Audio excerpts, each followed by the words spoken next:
But of course, we are broadcasting live from beautiful Minnesota, the Mall of America Wisdom Studios here. And so, Minnesota Twin Cities, that's the hometown team. Yesterday, we had some people here in the studio cheering on their squad, and today they go up against the Ohio State University. Of it now, looking at the roster of the Twin Cities, Rad was the player who clutched it out for them time and time again. He hit a overtime double tap, so if there's a player to watch out for all three players, it's going to be Rad. You love to see the name Mom, but for me, I got my eyes on Rad. Also, last note I want to make here is, of course, thank you for joining us on our broadcast. But each of these squads have their own broadcast working. Twitch.tv/GopherEsports to see what's going on in the Minnesota Twin Cities. And something that they noted themselves is that it's an entirety-run student organization, broadcast, etc. So the players on the field are college kids, the players running the broadcast are college kids. So anything going on is run by the students. And listen, I love that sort of grassroots. It needs to be emphasized, man. It really does. You talk about some of the negative connotations that come with gaming, and when you are able to take something that is easily transferable, something like collegiate sports, which a lot of people in this nation understand, and you look at esports and go, okay, they're putting on an entertainment. They're some of the best at what they do, and that's all it is to it. People go, okay, they're playing video games. But then I talk about there's people making graphics. There's people running the production. There's people like us casting. There's so many different skill sets that are transferable to real-life positions. And that's not to discredit esports. Esports is definitely some real-life stuff that isn't going anywhere, so I hate to be that guy, but get over it. We're not going anywhere. We're making $1.6 billion in profit this year. You can't lie about that stuff. Lawler 2024. I do not want that position. I see how those guys age. Not for me. Not doing it. Lawler's a pretty boy here. We won't give you any wrinkles whatsoever. Thanks. But we have certainly some strong contenders coming and hitting the field right about now. As we said, the hometown squad, Minnesota Twin Cities, they are going head-to-head against the Ohio State. It's Championship Sunday here at the Collegiate Contender Series. Lawler and Turtle will be your commentators, boys. Take it away. Thank you. Change of play style. We might see a completely different Minnesota in Game 1 versus potentially Game 3, or vice versa. Mom is going to go ahead and drop this one off the crossbar. Took it himself, a good bounce, and then a real speedy follow-up. Dropping this ball off at practice pretty much is what it looks like for Mom. Able to pull up with the minivan, able to put a shot on target. Nobody back on defense. Wait, no, soccer mom. I don't know why I was saying car mom. See goals, being able to kill that mental and neutralize the feeling coming in. A little bit of confidence here from Chez. Puts a shot on target again. Where's the defense? What a good response. He's able to get back in time, but the follow-up too strong here from UMN. Yeah, we got a good touch as there was a player rotating back in. It was going to be Champy, and then big follow-up from Mom to just recover and punish on a clear that didn't come out. You'd expect somebody to be on the goal line. You need to have somebody rotating in a little bit quicker. But a good start for Minnesota, who now are taking the spot as the favorites. This is what I expected. The first 7 seconds were rough, but after that, they stabilized and found their footing. Hey, we talked about that response and how important it was, and this is exactly why. You start to go down by a few goals, and things might run away. And this one again redirects back towards the net. Doesn't matter. The team is there to support it, and it's a good shot on target. Pressure again for Minnesota. As one after another, someone is there, and Mom with the hat trick. And you feel bad for Champion because he had a good read. He was in the proper position, but too slow to recover. Look at him. He's coming out of the net. He was in the right spot. I said I wanted to see somebody on the goal line, but reacted way too slow. Couldn't get in front of it, and Mom is waiting patiently. It's over because there's always somebody rotating there from the opposition. You want to have big, strong clears down the middle and find a teammate, and Mom will find his 4th goal. This man cannot be stopped. You talk about the importance of it, and you see a prime example here. It's just floating in front of their own net. You have to find a way to get behind that. They are winning challenges. Throwing in some mechanics has been really good. If they sustain the offense, eventually one should go in. But at the end of the day, still got to hit the shot, and Chez, there you go, following it through. They strike first here in Game 3. And there's the sustained offense you were talking about, Lawler. If you keep this ball in the other half, you will take boosts. You will make them waste a lot of their own boost. And one opportunity will arise. It does for Minnesota. And this ball will hit the ground. Minnesota fight back and win game number 3. Talking about a game that's probably a bit more telling between these two rosters. A ton of offense from Minnesota. Yeah. We heard about it. We didn't get to see too much of it on broadcast yesterday, but there's a reason why they were 5-1. That offense is deadly. So much pressure. You You think about what that scoreline could have been if they put away those shots. You're talking at least 3 on target that should have went in. It should have been probably a 4. Yeah. Keep eye contact with me. Don't look at that check-in because it's going to make you hurt a little bit. No, what? Unfortunate for you that Illini is going My home. boys. MSU does take But it also, at 5. Yugen's a legend, and so is Rad. There's so much happening right now. My dopamine levels have been pushed to the ceiling. I don't know what's going on. The Illini lost. Yugen's also taking a dub, so I'm happy. Then Rad comes in, who's just apparently a different breed in Game 5 when his back is against the wall. And after a triple demo, come nothing. on. And now they're on their back heel. I just want some chaos, and Mom is going to continue on the trend of Minnesota scoring 3 goals, and Mom is going to be the one scoring the 3rd one. That is basically the exact same play that happened. And you see the countdown happen in front of your eyes on the screen. This is Minnesota moving on to the semifinals. Our favorite team coming into the bracket today, not going to be sent home early. Congratulations to Minnesota. They are on to the semifinals where we'll see them later. But a back and forth affair here. Obviously, Yeah, that every was game nuts. alternating. So I talked about that stat at the beginning. 80% more likely to win when you win that first game. Minnesota does, continues their trend, and they punch their ticket into the next round. That's how important it is to just start things off strong, because you immediately know that you have what it takes to take down the other team. We had good looks from Ohio State University. Weirdly patterned gameplay here, and now we have F. joining us again. That was one of the weirdest Rocket League matches I think I've seen. I don't like when things have structure. I don't like it. I want it to just be crazy. But it was structured, but like chaos structure as Yeah. well. Like it was super back and forth. It was really weird. It was. It was fun to watch at the end of the day, and also shout-outs to the hometown team doing what they've got to do. Maybe they're thinking about the Minnesota- crowd that was cheering them on, hyping them up. I mean, that's the thing, that type of stuff absolutely energizes you. We talk about these players kind of having this experience and what that's like, and I think, yeah, absolutely. It feels good knowing the world's behind you. And here you had Ohio State trying to get on top here, but at the end of the day, Ches and everybody here from Minnesota really stood up tall. I think Mom did well, too. Mom seemed to be a big impact player, especially in that last game, coming through and securing the win. Also winning a lot of 50-50s off the kickoff was OSU. They scored within the first 7 seconds of the first 2 games. They lost the first one, unfortunately for them, but were able to have a good showing, and you have to respect them for at least keeping up the pace with the favorites coming into this tournament. You then look at Game 3 as well, and you're going to see kind of a really interesting dynamic change from Minnesota. They get smacked kind of in Game 2, and then they start working on a bunch of solo plays. They start carrying the ball themselves, and they're having an issue challenging in the midfield. They're having an issue getting beat to the ball. But by taking solo plays, you now have the other team respecting the fact that, shoot, I have to go up for this. I have to make a play. And eventually becomes this consistent offense that we were once missing. So we then got it. I talked about, hey, you're like flat soda, this and that. I'm like, but sustained offense, this may turn into something. It and it finally did.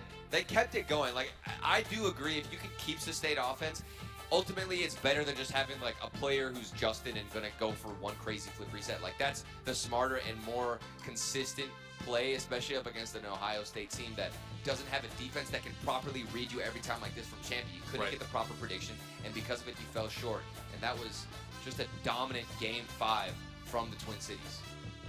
With that victory, Minnesota's going to go ahead and move on. They find themselves in the semifinals, and they will be going head-to-head against MSU. We'll see you later, because right now, it's Michigan State versus Minnesota Twin Cities. Yugen, Rocketman, and Mar versus Ches, Rad, and Mom. We got a chance to see a little bit of Minnesota. You know what? Fine, Turtle. Talk to me about this Minnesota Twin Cities. So, curious on what the setup is going to be over there, but as Turtle mentioned, Minnesota Twin Cities, a good offense. Rad kind of stole the show, but it was Ches actually in the first series that we got to watch with them that really was the highlight for me. And that, I think, is cool. It is very exciting. One thing that I like about the collegiate world is that you don't always know all of the players, and so you just take it as it comes. And Ches was the guy in day one. You're like, all right, you write your notes. You're like, all right, they play through this guy. And then the next set you see, they're like, wait, it's all Rad. What? oh, they're going to play through the other guy. And that shows you depth. And that, I think, is important when you're trying to make these wins. Yeah, and that's been the most important thing. And I'm excited because we got to see that through the longer series, the depth, what everybody else can bring to the table. It's not just one player that has scored within the first 2 goals where you're already on match point and then the series is over. This is one where we get to see what's at stake, what players can step up, and finally see, as we said, we're scouting as that next potential player who's going to be the best in the collegiate scene. Give me a prediction, Turtle. Ooh, I'm going to go, you got to go Twin Cities. You got to go Twin Cities. Twin Cities. We'll see if that's going to be the case. Thank you, Turtle. We'll return to you after the match. But for now, Lawler and I will be your companions for Michigan State versus Minnesota. Winner goes to grand Going finals. for a boost tonight in the corner. The Owen player cheated up a little bit too far in the midfield. And a lot of people ask, hey Lawler, how do I get out of these lower ranks? What do I got to do? Put the ball really hard on target. Ooh. Make a big clear. And Ches gonna shut me up in my tracks as he has a response. This game has been nuts so far, I've thought. So the first goal scored was answered 4 seconds later by the second one across the way.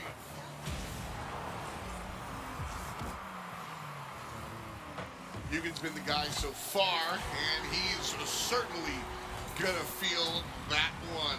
An unfortunate touch here from the blue team. Basically just passes the ball to Ches, and he's not gonna miss that opportunity. Difference maker as we get into this final minute. So again, trying to find either an error of their own or something that they can find, but it's a double commit. Essential chance to shot on target, and that one from Rad. Not gonna miss that anytime soon. So that third goal wouldn't have been enough. I think the fourth will be. Redundancy here on both the offense and in the casting. Has it been cleared up the field by Rad? He's probably knocked away possession. So fed in the midfield, using those skills to set it up, and it's a mistake on the back line. And because of that, it's a wide open net. Ches tying it up the game. Talk about how long of a response. About 40 seconds after that. Yep, not bad at all. Not quite the 3 seconds that we saw before, but yeah, it's a tough angle. Yes, you're pulling somebody out of net, but for it to go in all together, it's got to be a good feeling for MSU. A good response here, but a mistake. It's going to be punished. It's Rad. Tied up. 2:51. Now, the last play was unorthodox. This is the quintessential definition of the double More tap. of that. As we're into our final 2 minutes here with MSU with the lead. We talked about it towards the tail end and a redirect again. Minnesota doing pretty much the same as the first game, where we talk about, hey, trading blows back and forth, it was a mistake. But as we settle into our offense, we see the capability of what they have. That's a beautiful inlay pass. Near post. Textbook play yet again. Again, they expend quite a bit of boost, but it's not for too long. Immediately back in their own half. Some small ball play, some shots in, and it's going to be Mom. All that lurking finally paying off. As again, the opportunity finally presents itself. And it's one thing to get the opportunity, it's another thing to put it away. Bellissimo. I love the passing plays. Mom, you've said it, I think, 3 times in this game alone. Mom in the right place. Mom with the positioning. Mom just reading his teammates just as much as he's reading the offense. Understanding where that ball's going to drop, where he needs to be in order to finish what they started. And honestly, that's why we find Minnesota up 2-0. There's a lot of times where players feel the need to rotate out way too heavily. They're like, oh, 100 boost, it's an easy way to get back into the game. But that gap, just that small downtime is where Minnesota has actually been really exploiting the defense. Mom, primarily 12 boost, 24 boost, stays in the field, and just by being there, that open place that would normally be able to kick out pass and a rotation down or a quick team clear just hasn't been available. So big credit and shout outs to Moms and mine back at home. Absolutely love you. And Moms everywhere. Love you, for Mom. supporting us and allowing us to do what we do best, while Mom on the field supporting and doing what needs to be done for the team here. Based upon the trend that we've seen, 1 goal away, it's about that time. So we'll see what happens. Unfortunately, it is going to be Mom yet again, continuing that prowess from the previous game. I just want to point out the banner that Mom uses, the Wonder Woman banner. Just love that. Minnesota looking to ground it. Ches puts it down! And Minnesota are your first players to the grand finals. Living up to the hype. That's 2 games in a row. We saw their positioning, their capabilities, obviously, from the previous series. And all throughout yesterday, one of the top favorites. I think they went 5-1 overall. And now here, 2 back-to-back, punching them into the grand finals. I expect nothing less from Minnesota in that offense. A clean sweep of 3-0. Michigan State certainly looked strong, but in these semifinals, unable to really bring it home. Turtle, looking at how Minnesota was able to find this sweep, how confident were you walking in versus walking out? The first game I was like, what's going on? Because it was like back and forth. It was crazy amounts of shots from both teams. And then Minnesota, to me, stabilized a lot on the offense. Shout out to Rad. That dude in overtimes is like the best combo on the planet. Rad clutches it up so much for Minnesota. The fact that they have him, he kind of reminds me of what Turtle brings to Maryland. They've got that star power. They're a little bit different in the way that they play, but the impact, in my opinion, is the same. And then Mom was coming through with so many shots as well. I'm very confident in that squad and their ability to close out games, which is something that doesn't happen a lot with these teams who are trying to make it to the RLCS and be a top-level contender. Well, this is one of those series where I'm just absolutely glad to have talent like you alongside, because as we roll the tape, this one just really out of control for me. The first one, like we said, a little bit of sloppy play, but the teams kind of lucked up and boiled down and got a little bit more confident in their play. Once we rolled into game number 2, we saw a little bit more standard play, what we expect for sure, but hard for me to really put my finger on exactly how these teams were kind of making this happen.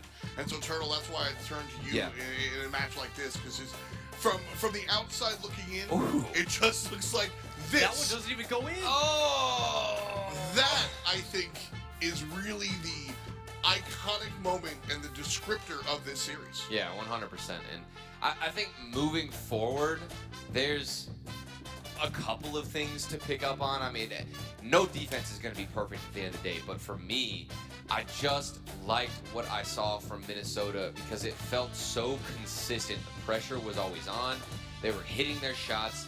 The defense, while there were a couple of misses like that from the backboard from Mom, it was still good offensive plays. There weren't just free nets given away, and that's crucial whenever your backs are against the wall, you feel the nerves. Having a foundation that you can rely on when you get nervous is so important. I think that's what excites me most is even though they don't have the most consistent play, there's still mistakes. Yeah. They always find ways to respond. Exactly. You don't have to play perfect, but the fact that through the resiliency and everything else that they're facing, like, okay, hey, we made a mistake here. You know what? We're gonna come back. It's fine. No big deal. So. And yeah, Rad's a beast. Yeah. Mom's my MVP. Really? Straight up. Oh yeah. Okay, so you're a Mom fan. I'm a Rad fan. Are you? Which one? You Let's go, Chaz, baby. You're going Chaz. Come on. You're not just gonna pick Rad, the greatest player here. So you've got Rad, the kind of like clutch guy. You've got Mom, always in the right position. Chaz, the glue guy. The glue. And I think all three of them are the reason why they find themselves in these grand finals. MSU dropped down. They will play for third place. There is a difference between third and fourth, so we will play that one out. But next up is IU versus UMD. And Turtle, I think this one is going to be a little... I expect less chaos in this one. Yeah. Less chaos? Come on. Well, it's a beautiful location for a beautiful competition. We have a beautiful grand finals coming at you right now. One more time, it's Minnesota Twin Cities going head-to-head against Indiana University.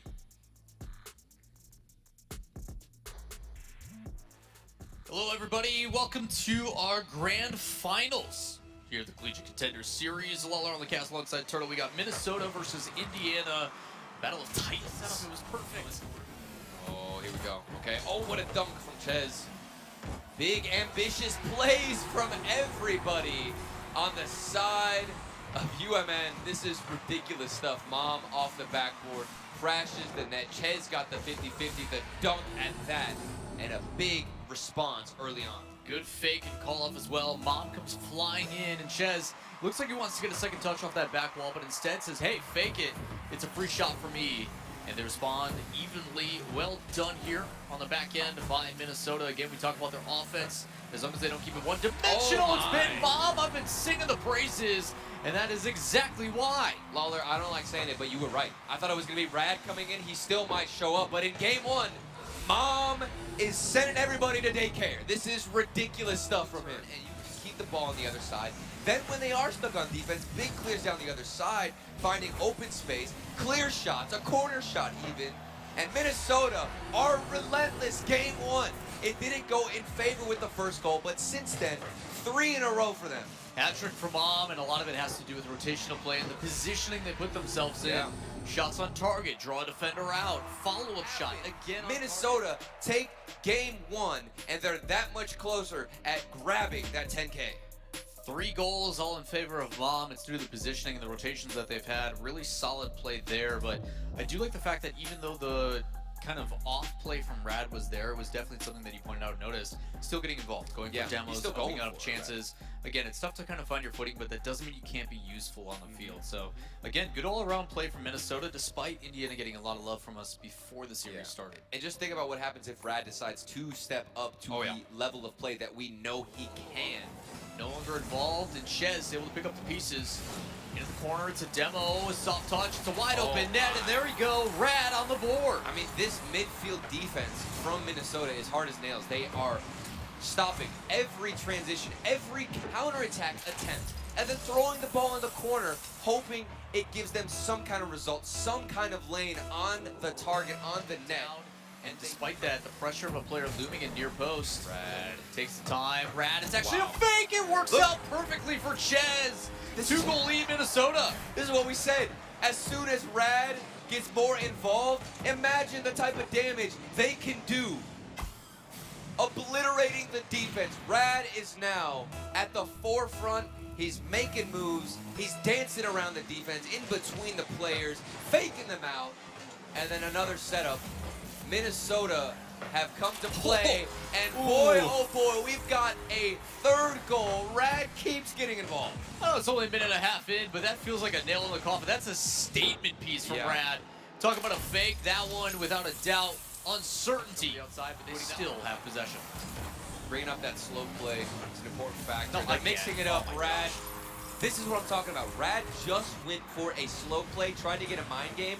Then he mixes it up on the offense and flies through, outpaces Big E, and it's got a top right corner to take a stab at. It's accurate, it's on target, it's the 4th goal for Minnesota. Go for those dribbles, create some space for themselves, and why not throw some demos as well? As it's technically a fake. I don't know if that one was intentional, would have been a pass off the ceiling either way, but a 5-goal lead, we still got 2 minutes to go, Turtle. Intentional or not, it doesn't change the fact that it was effective. 2 players from Indiana, question marks above their heads. They don't know what's happening. They don't know what they're witnessing. And as of right now, Minnesota looks unreal. Chance. Backs against the wall, no second lives. You've got to win 3 in a row against a fiery hot Minnesota. 13 shots to 4, if I read that correctly and did my math, which probably not the case, but it was a lot. That's what I'm basically trying to get at. You're talking about the offense. It's insane. We talk about, like, hey, great defense is this and that, but you know the best defense? One that doesn't even allow shots to happen, and that's exactly what Minnesota's doing. The best defense is the one that doesn't have to play defense, because they barely played any of that, and it's because of the midfield presence, the midfield boost taking, winning 50-50s, throwing it into the corners. The previous results in this tournament alone are enough to make a difference, but maybe not, because Mom is going to continue to put them to bed, force them to take a nap. This is truly unworldly. Again, but over unless a big play there. Juvenza, Weir's challenge, gets that 50. It was a one-on-one, an important one, but a wide open net and 52 seconds left. And a shutout for what feels like eternity for Indiana. This is ridiculous. Minnesota have come out here and played the absolute best we've seen throughout the entire tournament. As the ball hits the ground, and congratulations to Minnesota Twin Cities, your winners of the Collegiate Contender Series. They truly drained that. They absorbed all of the life out of Indiana. I think it started with the midfield presence. They were able to lock it down, build the brick wall. We talk about building a brick wall in front of the goal line. These guys decided, okay, no, we're going to move that all the way forward into the midfield and not let them even get a boost pad, not even let them go to our half, and we're going to keep you here the first game, the second game, and then in the third game, we're going to go to how I cruise know control. that game was insane? How? He didn't sit down once. No, He didn't have I time. couldn't sit down. He was like leaning over the desk asking for support because he wasn't. Dude, I'm asking for support because Indiana needed some support. This highlight reel is maybe just mom all can go over Minnesota. and take care of them. Maybe mom can go and do her thing. Yeah. I mean, here was the crazy thing for me was throughout everything except for the grand finals, I sit here and I just look, and I think Indiana might have played the best Rocket League out of the entire weekend, no questions asked. Grand finals comes in and Minnesota's like, word.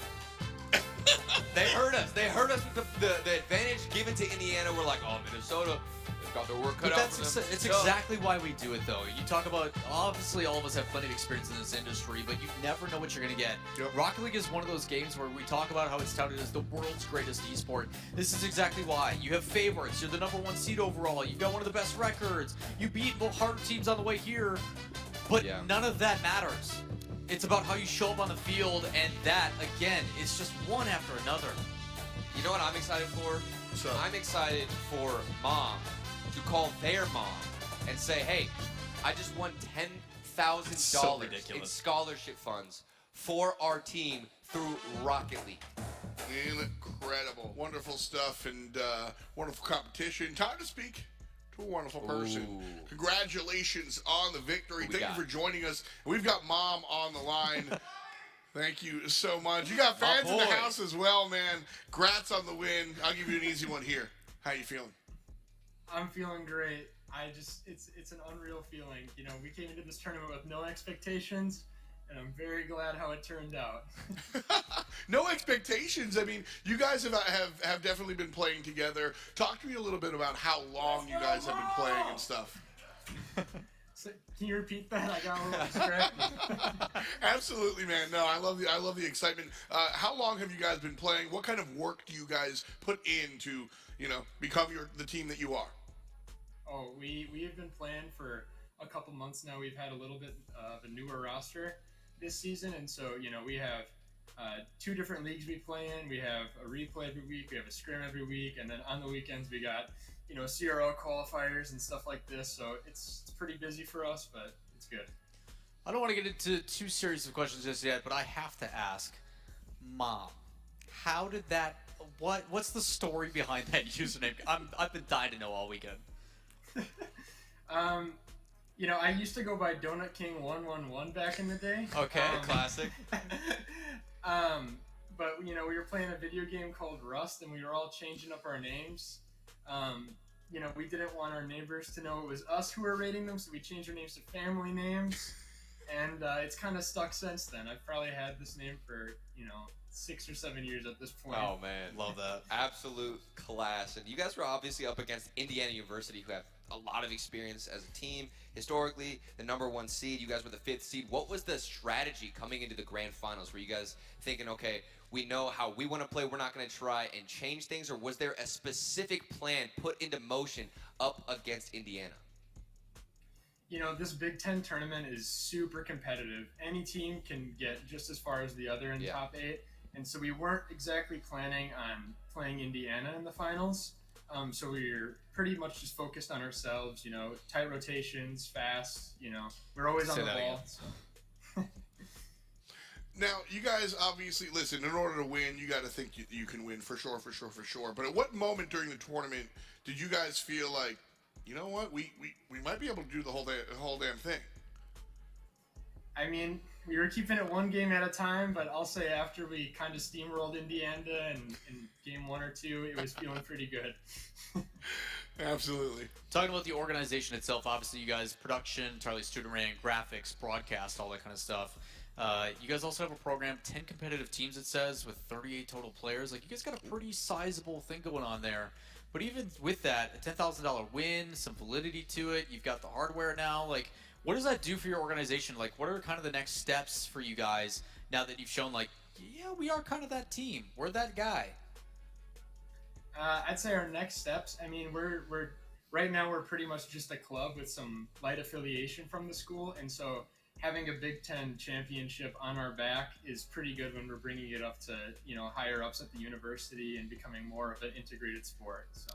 Yeah, you talk about bringing it up to the higher ups of the university. What about your own mom? Like, what's the parent situation support like here? I mean, you're going to go ahead and obviously tell them about it. Does this obviously help and validate it? And what are the feelings like winning this type of prize pool moving forward? The feelings are great. My parents have supported me the entire way. In fact, you might have heard them there yesterday, cheering on. I remember that one goal against Rad scored the double tap. So, yeah, those were my parents there. So that's amazing. Awesome. It's always felt valid with them, but never more than now. I want to know what it's like, hanging out. You're at school on campus. What kind of is it cool to be in the Rocket League club? Oh yeah, definitely cool. Our school hooked us up with some athlete backpacks and stuff like that. So the other students on campus, they know that we're athletes, and so I get asked questions by other students, and it's always positive. That's so cool. Yeah, what's that kind of narrative like? Because obviously I've been out of school for quite a while. So was F. Turtle. He was there probably yesterday.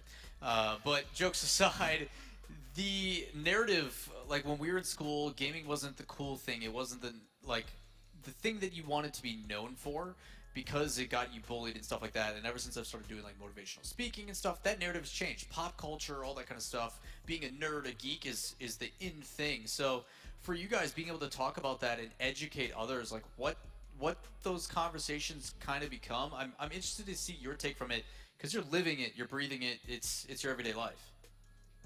I mean, I could say that I definitely have seen a change throughout the years. When I first started playing, I was like at a smaller town, and it was maybe, a little more unorthodox to be the gamer nerd. But now I'm at the University of Minnesota, and people are always positive. It's just like people see my backpack and they're like, "Oh, what game do you play?" I'm like, "I play Rocket League." It's like, "Oh, D1 athlete here," and so it's respected. That's I so like cool. it. That is wild to think about, the entire transition from T-sport to e-sport, so to speak. And, I want to ask, do you feel a weight on your shoulders? Do you feel a responsibility being this torchbearer, or are you just kind of a dude that plays Rocket League? I would say that, I've been on this team since my freshman year. I've been playing for the Gold roster this whole time, and I'd say that definitely at the start there was a lot of pressure, and I think we could have had better results if it wasn't for that pressure. But like I said, I've been playing for 3 years for this university, so I became a lot more accustomed to it. And I think that is part of the reason why we won today. We handled the pressure much better than the other teams. Well, you're a fantastic representation, not just for your campus, but for, I think, collegiate esports at large. 100%. Congratulations on the well-earned victory. I hope you guys get to celebrate, and of course, you earned the right to the floor, man. Any shout-outs or anything you want to say to the fans at home? Thanks for having me, guys. First off, I really appreciate the production. Obviously, I'd like to thank my parents. They drove up to Minnesota. We're from central Wisconsin, so they're here in Minnesota. Drove up to the studio there and cheered me on. I'd also like to thank my girlfriend, of course, and my teammates as well for putting in as much work as I am and dealing with me. Well, again, thank you so much. Congratulations on the victory. Go take a load off. Go hang out, man. You've earned it. Thank you, guys. Nice guy. Wow. Very nice guy. Nice guy. Just good vibes. With I the mean, name of facts. Mom, how can you not? There's got to True. be a story behind it. Of course, it comes from Rust.